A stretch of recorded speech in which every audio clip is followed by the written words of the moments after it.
All right, good morning. Shabbat Shalom. Very glad to be able to be together today. So I don't really follow the Winter Olympics. I don't play any winter sports really, except I think chess is part of the Winter Olympics. I don't do any of the sports from the Summer Olympics either, but let's talk about the Winter Olympics. And, I didn't really follow it this year. I was far more concerned or far more interested in the fact that the Detroit Lion made it into the Super Bowl. We even had one in the halftime show. Amazing. But one story really caught my eye, and it was so sad. It was just devastating, I think, in so many ways. This poor 15-year-old skater named, I believe, Kamila Valieva is a 15-year-old Russian skater who they said is one of the greatest of all time, which I'll have to take their word for. I think Peggy Fleming may have been the last one. Or there was someone with a haircut I remember in the 80s. Dorothy Hamill, right, yes.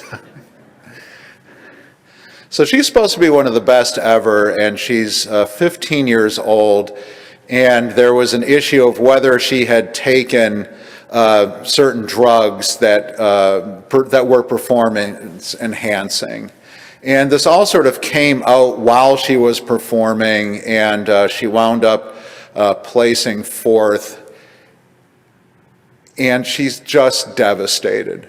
If you want to see the look of a 15, all right, 15. Remember yourself at 15. If I got my geometry homework in on time, I was like, yeah! That was me at 15. And she loses, and her team they hang her out to dry. Her coach, I don't know where her family was in any of this, and they just treat her like she's an embarrassment who let down Russia. Right, yeah. A 15-year-old girl not winning the Olympics is an embarrassment. Invading Ukraine, that's okay. Just to think of the kind of upside-down world that we're living in, of what gets criticized. But I was thinking, how many people set this poor girl up for failure? From the time she was a child, she was told that her only worth would be in pursuing gold. And that anything less than that, you are not only letting yourself down, you are not only letting your family down, you are letting your people down. And think about the kind of pressure that you would feel under. And then, when you do fail, it's like they don't even know you. I can't imagine what it's going to be like for this poor girl returning home to Russia. Will she ever want to put on a pair of skates again? Is she ever going to want to leave her house? I cannot imagine to have the scorn of hundreds of millions of people at the age of 15. Her entire life, she was set up for failure. And it's devastating. But I think to a large extent, that's what the story of the golden calf is about, is that God and Moses actually realize that they have set the people up for failure, and they try to make things better. So just picture if you were in Egypt, and your family had been enslaved for generations and generations, and this guy who'd been a prince of Egypt says, "You can trust me, I'm one of you." Right? Moses isn't a Hebrew name, Moses is an Egyptian name. Right? We don't even know Moses' Hebrew name that his mother may have given him. And the people only know him as a prince of Egypt, and he says, "You can trust me." And they do. And he performs, through God, these miracles, and they leave Egypt. And then he goes up the mountain for 40 days. Picture yourself, you're a kid. Your parents take you to the mall, and they leave you there by yourself. Oh, just sit in the food court. I will be right back. And then 40 days later, they're still not there. You probably would not take it particularly well. Again, these are people who had never been outside of Egypt. They'd never been on their own. Yes, they saw the miracles, but they don't know that Moses isn't just setting them up. They don't know that Moses brought them out in order to trick them or to save them. And he disappears, and he's gone longer than they think, and they panic.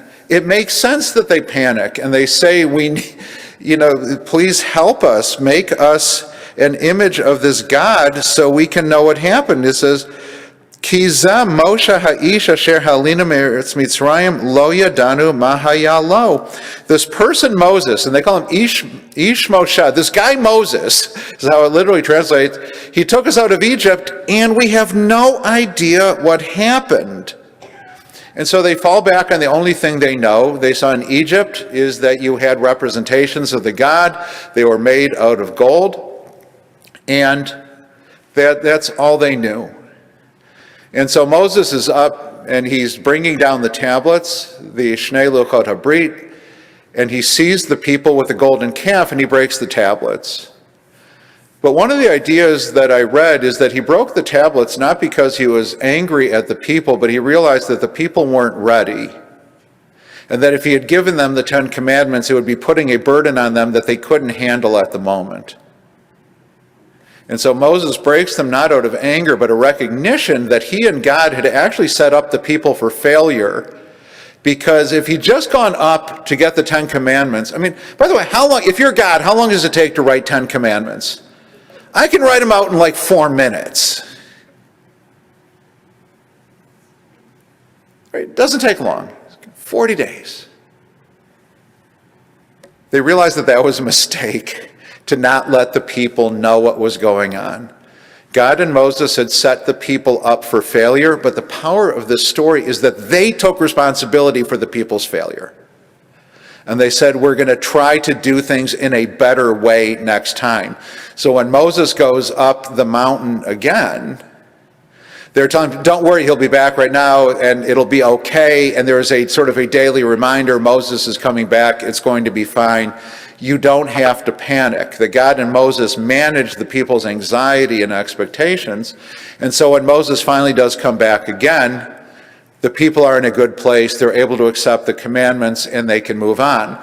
According to Midrash, the day that Moses comes back the second time is the 10th day of the 7th month. Do we have a holiday now on the 10th day of the 7th month? Yeah, Yom Kippur. That's why it's kind of strange that you would have a holiday on the 10th day, but according to the Midrash, it's Moses came back. Yom Kippur is the holiday of second chances. It's not the holiday of you have to be perfect. It is the holiday of you made a mistake and what are you going to do about it? You caused harm to others. You caused harm to yourself. What are you going to do about it? Again, you can't beat yourself up for not being perfect. What you can say is, how do I approach things in a better way?